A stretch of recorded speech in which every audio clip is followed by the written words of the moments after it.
هلو اجين وفيديو جديد. وفيديو النهارده هعمل لكم فيه مقارنه ما بين حاجتين الاثنين شبه بعض جدا. انا عارفه ان انتوا بتحبوا النوع ده من الفيديوهات علشان بيساعدكم جدا في ان انتوا تنقوا البرودكتس اللي تكون مناسبه لشعركم. البرودكت اللي انا اخترته النهارده هو حاجه مفيش اي كيرلي هير جيرل بتستغنى عنه ابدا، هو الليف-ان كونديشنر، وهو الحاجه اللي انت بتحطيها او البلسم اللي انت بتحطيه في شعرك وبتسيبيه في شعرك علشان يطر الشعر ويحافظ على الشعرايه من التقصف ومن الكلام ده كله. دي حاجه مهمه جدا جدا، فما اعتقدش في ولا بنت مفروض انها تستغنى عنه. هاويفر الاثنين برودكتس اللي معايا النهارده هما مش محطوطين قوي في الحته دي، لان هما لو انت شعرك مفرود او شعرك كيرلي بس مش محتاجه قوي هيفي كريم، هتلاقي ان الاثنين برودكتس دول تقال شويه على شعرك. من غير ما اتكلم كتير هخش في البرودكت كومباريسون على طول، وزي ما انا معوداكم هقول لكم كل حاجه، الاسعار والملمس بتاعهم والافكت بتاعهم وريحتهم وكل حاجه كانكم اشتريتوهم بالظبط، علشان بدل ما تشتريهم وتتدبسي فيهم وتلاقي ان واحد فيهم مش عاجبك تبقي عرفتي من الفيديو ده بالظبط ايه اللي انت وات تو اكسبكت. الاثنين براندز اللي معايا النهارده تو براندز انا بحبهم، فيعني مستحيل هكون بايست، مستحيل اقول حاجه من غير ما اكون حياديه تماما. اول براند هي لوكن. انا بحب لوكن جدا، بحب ريحتهم جدا وبحب البراندنج بتاعهم وبحب الى حد ما الكونديشنرز بتاعتهم والحاجات دي، يعني براند لطيفه بالنسبه لي. ورو افريكان دول بقى من زمان، يعني من زمان قوي، من ايام ما كان البوستر ده هو الوحيد، هم من اول الناس اللي نزلوا الزيت بتاع الروتس. however الاثنين برودكتس دول مستحيل لو انت شعرك مش كيرلي او بتعمليه تصفيف بالسشوار تستخدميهم، لان هم تقال جدا، والاثنين بيندرجوا تحت ديفينيشن كريم اكتر من ان هم ليف-ان كونديشنرز، يعني اكتر بمعنى ان هم يعني اللاير اللي بعد ما بتسلكي، لان هم حتى مش بيساعدوا في التسليك لا ده ولا ده، يمكن ده ممكن يكون بيساعد في التسليك اكتر شويه، فهم الحاجه اللي بتخلي الشعر الكيرلي ليه ديفينيشن. فانت لو شعرك مفرود ومش عايزه تخليه يبقى حتى ويفي وشعرك بينزل سليك كده وخلاص اقفلي الفيديو ما تكمليش. اما لو شعرك كيرلي فانت هتحتاجي ديتانجلر في الاول قبل الاثنين دول، لان الاثنين دول ما عندهمش خاصيه الديتانجلينج، وهم عاملين حاجه عشان يتحايلوا بيها على الموضوع ده، بان هم مخليهم كريمز تقيله قوي على اساس ان ده هيدي ترطيب عالي، بس هو بيدي ترطيب عالي بس ما بيديش سليب. فاهمين فكره السليب؟ ان انت لما تحطي الكونديشنر ده او ليف-ان كونديشنر على شعرك وتحاولي تفكي بيه التشابك يتفك، لا هو ما بيتفكش. يعني بالاثنين دول الحاجه اللي انت بتحطيهم بعد الديتانجلر، بعد الحاجه اللاير الاولاني اللي انت بتسلكي بيه شعرك. طب هتستخدمي ايه قبلهم؟ هو الصراحه لوكن منزل قبلهم ديتانجلر ده حقيقي يعني، او ليف-ان كونديشنر هم مسميينه، بس هو برضو تقيل، فيعني هيبقى الاثنين دول مع بعض هيبقوا بالنسبه لشعر خفيف زيي او شعر مش دراي اصلا قوي، هيبقوا الاثنين مع بعض بيعملوا قفله كده، فهتحسي ان ده لوحده كفايه. لكن لو شعرك جاف قوي قوي قوي وكمان هاي بوروزيتي، في الحاله دي ممكن تستخدمي الاثنين مع بعض. هاويفر انا لما بكون بستخدمهم بستخدم في الشاور قبل ما اخرج الديتانجلر بتاع براس وبحطه، بس بفك بيه التشابك، او بفك التشابك اصلا بالكونديشنر بتاعي اللي انا بستخدمه في الشاور قبل ما اخرج من الشاور اصلا، وبسيبه شويه في شعري، يعني بفك التشابك كده تحت الميه بالكونديشنر بتاعي، وبعدين بطلع وبحط واحد من دول. طيب دي اول حاجه هنتكلم فيها. تاني حاجه الكونسيستنسي او الملمس بتاعهم ده، زي ما انتم شايفين هما الاثنين انا جايبهم لكم دايما في الفيديوهات بتاعه الكومباريزنز، هجيب لكم حاجتين يكونوا اولموست ايدنتيكال، يعني مش هجيب لكم مثلا برودكت وبرودكت تاني خالص بعيد عنه، لا هجيب لكم الاثنين يكونوا اولموست شبه بعض. فانتم شايفين الملامس بتاعتهم، ده اللي هو ده يعني التقيل شويه فيهم اللي هو بتاع لوكن، والخفيف اكتر منه شويه بتاع رو افريكان. حاجه برضو ديسكليمر لازم اقوله قبل ما اكمل الفيديو، ان لوكن كان عندهم الديفينيشن كريم ده تقريبا من 2019 2020 وغيروه ريسنتلي، فانا هتكلم في الفيديو ده عن بعد التغيير، مش هتكلم عن حالته السابقه، هتكلم عليه بعد التغيير. وهو التغيير اللي هم عملوه ان هو كان في الاول ديفينيشن كريم بس، بمعنى انت بتحطيه عشان يساعد شعرك يعمل كيرلز لذيذه، هو دلوقتي يخلوه بقى اتقل شويه، وزودوا كوكو باتر وزودوا زبده وزبده كاكاو وزبده مش عارفه ايه علشان يخلوه تقيل، وغيروا ريحته اللي كانت فظيعه. فانا برضو يعني في شويه تحفظات اصلا من قبل ما ابتدي الفيديو خالص. فالجديد بتاعه ده هو بقى اشبه حاجه لده، يعني هو زمان ما كانش فيه وجه شبه، ده وده كان وش وجه شبه خالص، ده كان على قلبي زي العسل، وده كان تقيل شويه مش ممكن استخدمه في حاله شعري اللي قبل كده، لكن دلوقتي انا بتكلم عليهم لا هما الاثنين بقوا اشبه حاجه لبعض.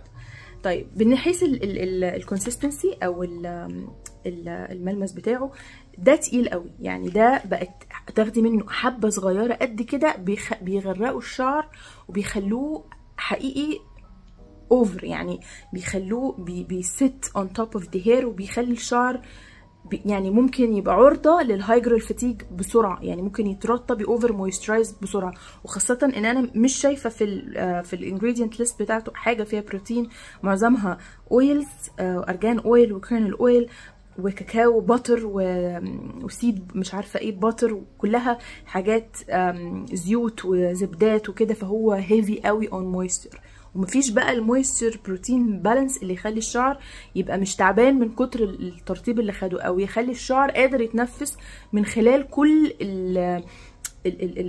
الزيوت والزبدات اللي نزلت عليه دي. ده غير ان هو حتى يعني هو لوكن الاولاني الليفن الديفاين كريم الاولاني ما كانش بيساعد خالص في فك التشابك في الديتانجلينج، دلوقتي ما بقاش بيساعد برضو يعني، رغم ان احنا زودنا. لا هو انت لازم تسلكي بحاجه الاول بعدين تحطيه، لان هو تقيل برضو وما فيهوش السليب. طيب ده بقى هو تقيل برضو بس somehow يعني بيمتص احسن جوه الشعر، معرفش سبب ايه.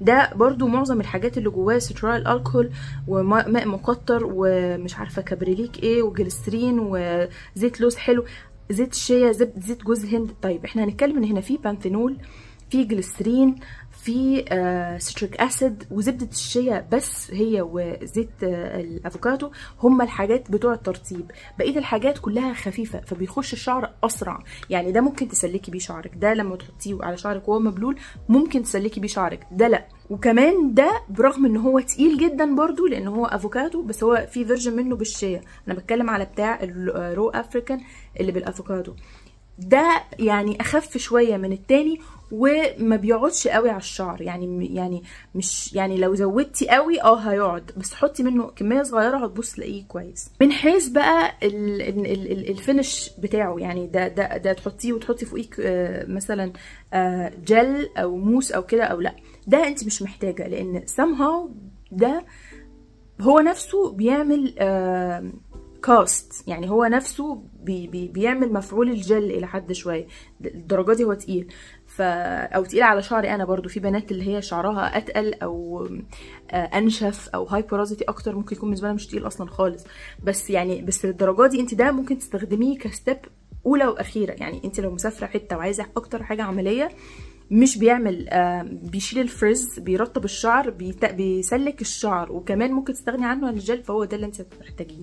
لكن ده لا بيفك التشابك، وعشان كده انا عندي عتب عليهم شويه في القصه دي، ان هم لما زودوا الترطيب ما زودوش السليب اللي هي الحاجه الاساسيه اللي بتخلي اي ليفين كونديشنر او ديفاين كريم حلو ومهم، ولا خلوه يبقى حتى تقيل انف ان انا ممكن استغنى منه على الجل. فبقى حاجه في النص، لازم تحطي قبلها حاجه وبعدها حاجه، فبقى الشعر اوفر قوي واوفر كتير على الشعر. الشعر محتاج يبقى يعني عشان ياخد الكيرلز بتاعته الطبيعيه، محتاج الكريم ما يقعدش عليه عشان ما يبقاش لمب، يعني بتبص تلاقي شعرك بقى ايه يعني مش فريش كده، تلاقيه يعني نشف كده. من حيث الريحه فانا كنت هدي سكور عالي جدا للوكن لو كانت ريحته الاولانيه، لكن هو للاسف دلوقتي حتى ده ريحته مش حلوه، فهو قرب للريحه دي، يعني كانت الميزه اللي فيها كانت ريحته، فهو قرب من الريحه دي، فكده ما بقتش حتى الميزه اللي فيه موجوده. الاثنين تقريبا نفس السعر، يعني حوالي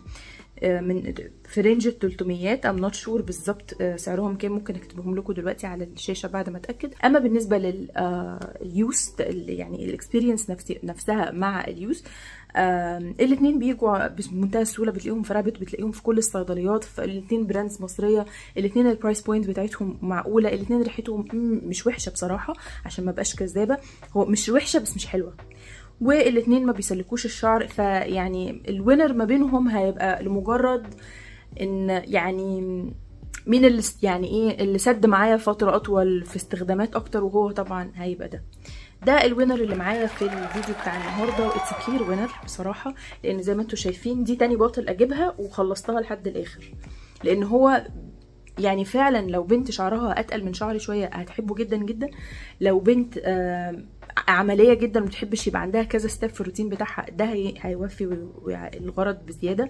في منه يعني حاجه اتقل ودي حاجه ذكيه منهم، في حاجه منهم اقل. الافوكادو عامه فكره جميله جدا للشعر، لانه الافوكادو بيرطب الشعر وزيت نورشنج جدا للشعر. غير كده ان انا بقول برضو ان الحاجات اللي بانثينول والحاجات اللي جواه دي خليته يمتص جوه الشعر، فبيخلي الشعرايه مش مجرد ان الكريم فوقيها هو مترطب بحقيقي. فديفنتلي وي هاف ا كلير وينر اللي هو الافوكادو رو مايا كيرل انهانسر من رو افريكان. وفي اخر الفيديو بقول للوكن زي ما انتم شايفين انا ما استخدمتش منه حاجه، ومن ساعه لما غيروا الفورمولا قلت لهم لو الفورمولا ما عجبتنيش هرجعه، قالوا لي اوكي ونفضوا. فدي حاجه ما حبيتهاش بصراحه برضو، لان هم خدوني عند عقلي قوي. انا قلت لهم انتوا ليه يعني ليه غيرتوه؟ يعني الفورمولا الاولانيه كانت خفيفه، فاللي شعرها تقيل هتحط اكتر شويه، واللي شعرها خفيف هو مناسب بالنسبه لك. دلوقتي انا بجد لو حطيت منه حبه قد كده هو لسه تقيل على شعري، فما بقاش بالنسبه لي حاجه فوائد بصراحه. انا جبته وما استخدمتوش ورميت ال 300 جنيه في الارض فزعلانه شويه، لكن ده انا جبت منه 2 واستخدمته. هل الاتنين دول بقى يغنوني عن الحاجات اللذيذه اللي كنا بنجيبها قبل المقاطعه؟ يعني مثلا الكيرل بلو بيري بليس ده كان the right amount of protein, hydration, slip، يخلي الشعر يتفك التشابك، ما تحبيش تحطيش حاجه قبليه ابدا وتحطي مجرد بعديه شويه موس ويبقى شعرك تحفه. وانا ده هو اللي انا حطاه النهارده ومخلي شعري الكيرلز كده باينه لذيذه، الاندز مش تعبانه، الشعر متهوي متنفس فيه فوليوم، مش مجهد. البروتين اللي فيه بيعالج الشعر لنا الله والله العظيم. ولو حد عارف لسه الكيرلز بلو بيري بليس ده لسه بيتباع فين، لان كل البيجز الاونلاين بطلت تجيبه، يا ريت يقول لي. وده اهم حاجه بقى هسالكم عليها في الفيديو ده، حاجه تلغي اصلا الفيديو كله. فاتمنى الفيديو يكون عجبكم، وان فيديوهات المقارنات دي دايما تكون بتعجبكم، وهحاول اعمل لكم فيديوهات اكتر. وبحبكم، اشوفكم في فيديو تاني ان شاء الله. ثانك يو وباي باي.